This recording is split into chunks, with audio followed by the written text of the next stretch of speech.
El Lingchi, conocido también como la muerte de los 1000 cortes, fue uno de los métodos de ejecución más crueles que se practicaron en la historia de la humanidad. Su origen se remonta a la China imperial, aproximadamente durante la dinastía Tang, aunque fue en las dinastías posteriores, especialmente la Song y la Ming, donde alcanzó su consolidación como forma de castigo. No era una práctica aplicada a cualquier crimen. Se reservaba para aquellos considerados los más graves, como la traición al emperador, los actos de rebelión, el asesinato de familiares directos o ciertos delitos vistos como una afrenta a la estabilidad del orden imperial. En una sociedad marcada por la obediencia al poder central y la estricta jerarquía social, el Lingchi no solo servía para eliminar físicamente al acusado, sino también para destruir su honor y el de toda su familia. Según las creencias chinas tradicionales, el cuerpo debía permanecer íntegro tras la muerte para permitir que el alma encontrara descanso y paz en el más allá. Por ello, el desmembramiento representaba una condena que trascendía lo físico. Era la mutilación del destino espiritual de la víctima. El término Lingchi, traducido literalmente como cortar en pedazos, sintetizaba la filosofía detrás de esta brutal ejecución. No se trataba de una muerte rápida ni de un acto improvisado.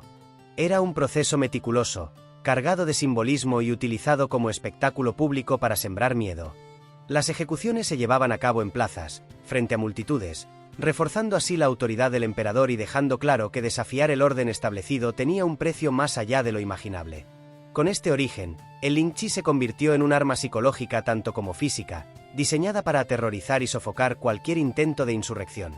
Era, en esencia, la demostración máxima de lo que significaba enfrentarse al poder absoluto en la antigua China. El Lingchi no era simplemente una ejecución, sino un ritual cuidadosamente planeado para prolongar el sufrimiento físico y, sobre todo, la humillación del condenado.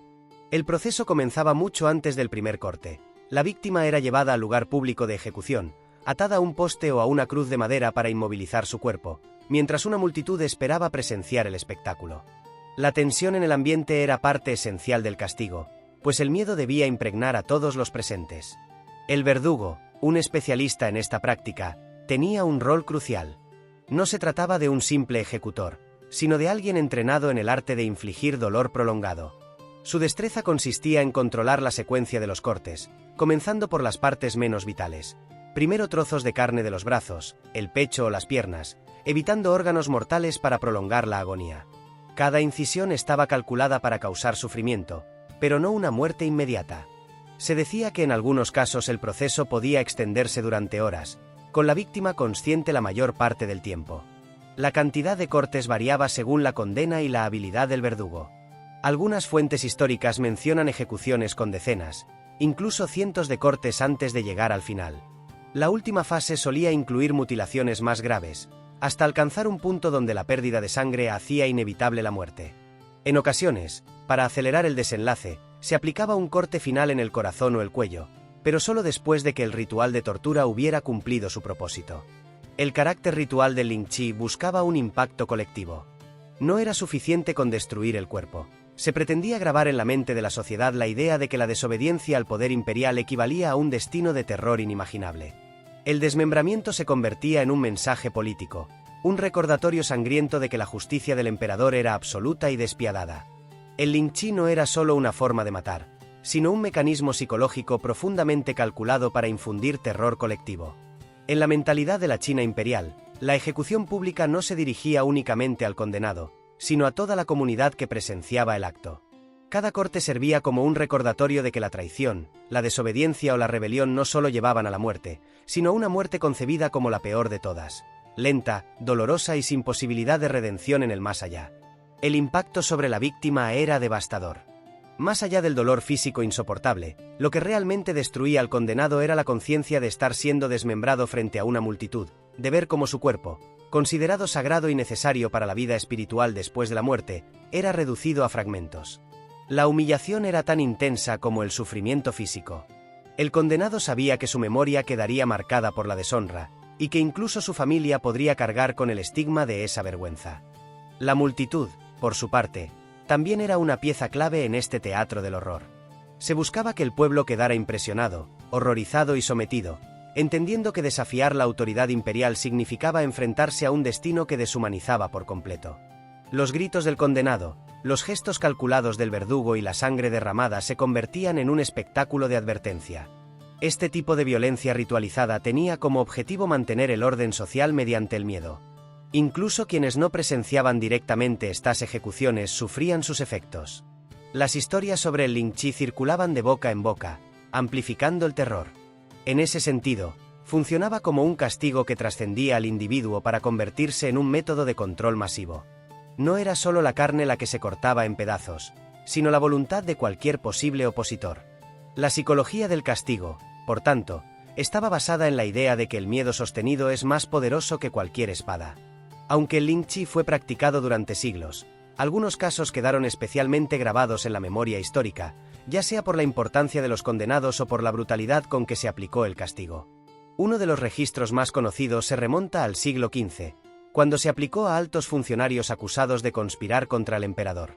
Estos hombres, que alguna vez habían gozado de prestigio y poder, terminaron desmembrados públicamente, como advertencia de que ningún rango o cargo ofrecía protección frente a la justicia imperial.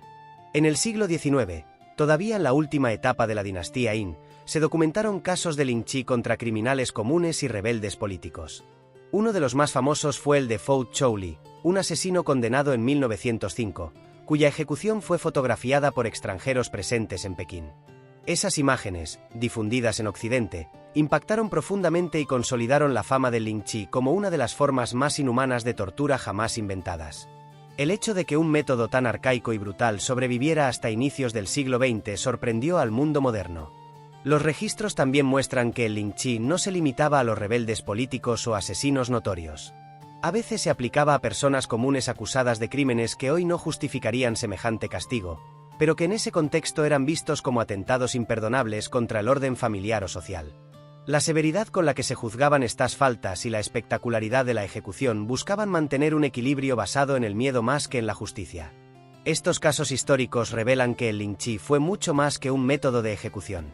Fue un instrumento político y cultural, que sobrevivió a distintas dinastías y se aplicó tanto en la élite como en el pueblo. Su recuerdo quedó plasmado en crónicas, ilustraciones y fotografías, convirtiéndose en un testimonio inquietante de hasta dónde puede llegar el ser humano cuando convierte la crueldad en herramienta de poder. El Lin Chi, tras siglos de sembrar terror, llegó a su fin en los primeros años del siglo XX. En 1905, bajo las presiones de modernización y la influencia de potencias extranjeras, la dinastía Qin decretó su abolición definitiva. China estaba entrando en una nueva era, y prácticas como esta ya no tenían cabida en un mundo que comenzaba a exigir reformas legales y sociales. El mismo año en que Fou Chouli fue ejecutado bajo este método, se convirtió en el último testimonio vivo de una tradición de crueldad que finalmente se extinguía. La abolición no borró, sin embargo, la huella profunda que el Lin Chi dejó en la memoria colectiva. Durante siglos, fue el símbolo del poder absoluto del emperador y de la fragilidad de la vida frente al Estado. Representaba la idea de que la autoridad podía no solo quitarte la existencia, sino también destrozar tu cuerpo y condenar tu espíritu. Su recuerdo quedó grabado en crónicas, en imágenes y en la conciencia histórica como una advertencia sobre lo que sucede cuando el poder se convierte en un instrumento deshumanizado. El legado del Lin Chi trasciende a la historia de China. Hoy, se estudia como uno de los ejemplos más extremos de cómo la violencia puede institucionalizarse y convertirse en espectáculo público. Es un recordatorio de que la crueldad, cuando se normaliza, se transforma en parte del tejido cultural, y solo con el paso del tiempo se reconoce como una aberración. El Lin Chi muestra cómo el miedo fue utilizado como herramienta política, y cómo las sociedades pueden justificar el horror cuando lo disfrazan de justicia. Recordar este castigo es mirar de frente la brutalidad de la condición humana, pero también reconocer el avance que supone haberlo dejado atrás. La prohibición del Lin Chi no solo marcó el final de una práctica atroz, sino que abrió el camino hacia una comprensión más universal de la dignidad humana. Y aunque sus gritos se apagaron hace más de un siglo, el eco de aquel tormento aún resuena como una advertencia. Cuando el poder no encuentra límites, lo primero que muere es la humanidad.